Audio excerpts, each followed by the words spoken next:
Hmm.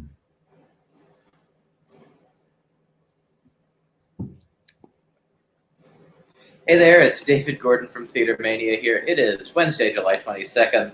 I'm here with the great Dan Butler, currently starring in the Irish Repertory Theatre's all-digital production of Conor McPherson's The Weir.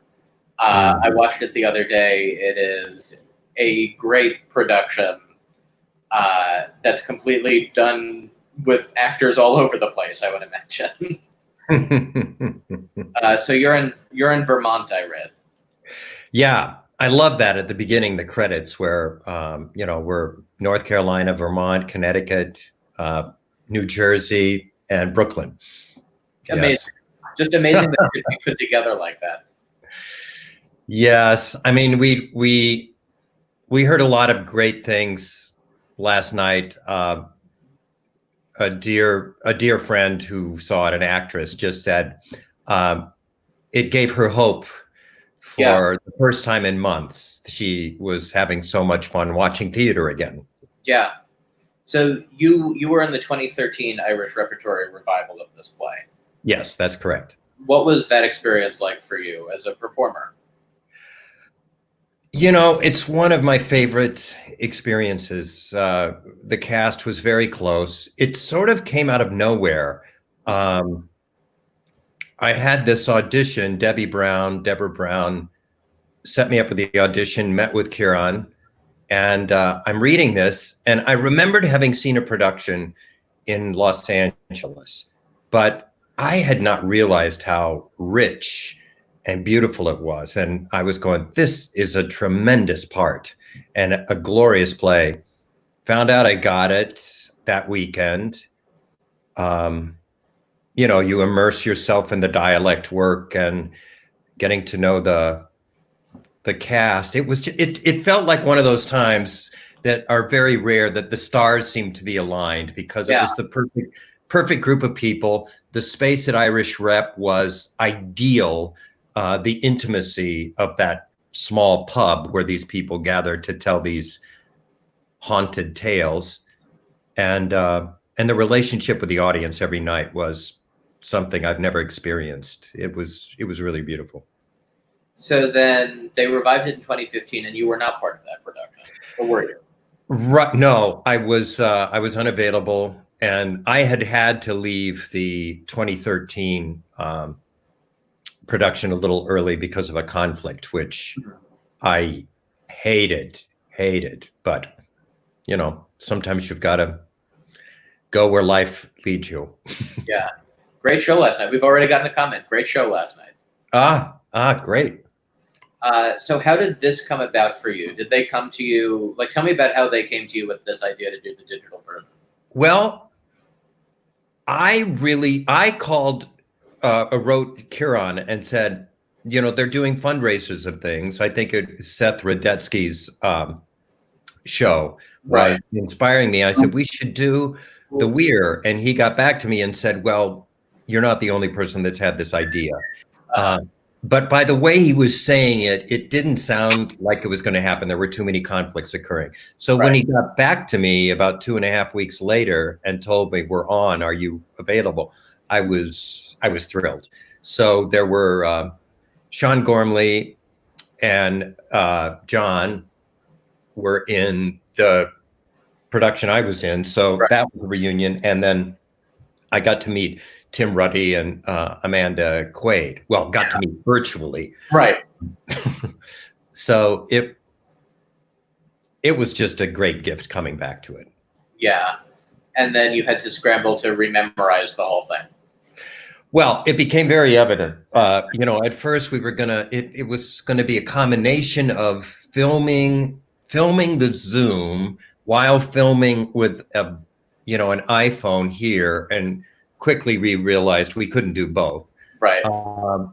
And also I realized there's no way to do it without memorizing it again. I mean, you could maybe do little tiny cheats for, the quick line exchanges if you were at a bar, but mostly, yes, it was completely memorized. Tell me about the filming process. I'm going to pull up a photo of production a production image of you and so it's you. Oh, lovely. Yeah, it's you clearly superimposed in front of a background. Right. But that background, like, it makes you, like, it immerses you. It makes you feel like you're there in a way that I hadn't really seen from other theater Zooms or whatever that I had watched. So tell me about that. It's pretty impressive. Well, we shot it in this room. In fact, this sort of recessed area, we had several lighting stands with bars across and a green screen taut. So the area I was shooting in was maybe 3 feet deep at the most. Oh gosh, what is this? Maybe 8 feet wide. So that's the only area we were in doing all the stuff you saw. And they sent you all that equipment. They did. So that was a little perk. And then of course all the glasses, because we had to pass drinks and cigarettes, and I mean, we had some lighting equipment already, but yes, they added to it too. Yeah.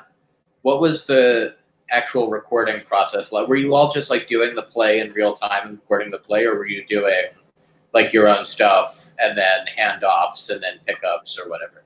No, we went through it chronologically. So we were shooting 5 days, Tuesday to Friday, and then the following Monday. And then you had to grab little B-roll things like pouring drinks, maybe, little crosses and sitting down and standing up that they might be able to use to sync together all the other things.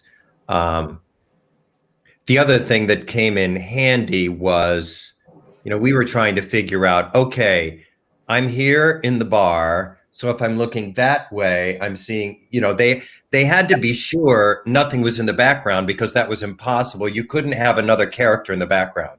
Right. You had to be situated in a part of the bar that whatever the background was, it couldn't be where the audience was, because they didn't have a fake wall to put there, and it couldn't be another person. So your brain would get a little fried by the end of the day, having tried to figure this all out mathematically. But yes, we did it chronologically, and little bits and pieces, additional pieces along the way. And we had to, what was hilarious was, instead of the clacker that you have on a film, we, Jeff DeVolt, our stage manager and assistant director, had this thing where he'd say, okay, this is scene 3, take 2. I want you all to repeat it, and then go 3, 2, 1. So that took the longest period of each take. Did it feel like doing a play? Did it feel like doing a play? Did it feel like doing a play?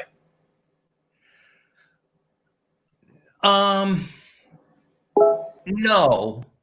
I mean, what was great is that we all had the experience of having done the play in our bones. Right. And it is, I mean, it's structured as a play. You have, so you had the sensibility of it. But I think what was, at least for me, what was great was I didn't want to throw the baby out with the bathwater, the strong memories I had of doing the part. But you couldn't really just mount it the way it had been done, because you had to fit into this new medium. It was much more intimate. You had to be more intimate with the filming of it. Yeah. When did you watch it? Did you watch it last night? Yeah, that was the first time. I mean, I glanced at some of the takes that we sent off, but yeah, that was the first time. What did you think? Well, I thought it was marvelous, and it takes me, I get judgmental about watching myself and going, sometimes wishing they had used another take, but I have no idea what the other take looked like anyway. Right. So I I was very proud of it, and I was very well. I loved watching everyone else's work. I was going to say, what a great record it must be of this thing of this production that meant so much to you. Yes. Yes. I mean, I know they took a an archive for the Lincoln Center. Yeah. But this is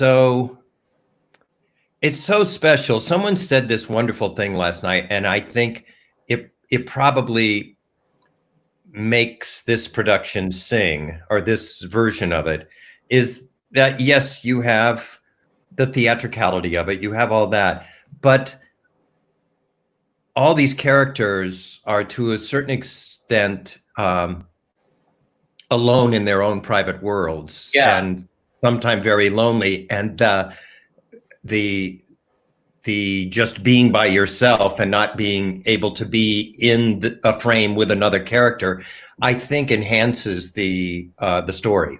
Yeah, especially with the added lived experiences that we're all going through now, quarantining in our houses. Absolutely. Like, it's sort of a perfect play for now. Well, that's that's up to you. Right. To make that assessment. I think it's great, beautiful language. Conor McPherson is one of the great playwrights, and his storytelling ability, and just the whole idea of all our hauntings. We each have them, whether they're classic ghost stories that are sort of fun to listen to, or the things we can't really explain in our lives, or the ghosts of every age we've ever been, those experiences that keep haunting us. Yeah. Dan, thank you for your time. Oh, my pleasure. So glad to do it. I really appreciated talking about the play. As I told you before, I'm a huge fan of Frasier, so it's fun to talk to you. Great to talk to you, David. Thank you. Well, thank you, everybody, for watching. Have a good one. Take care.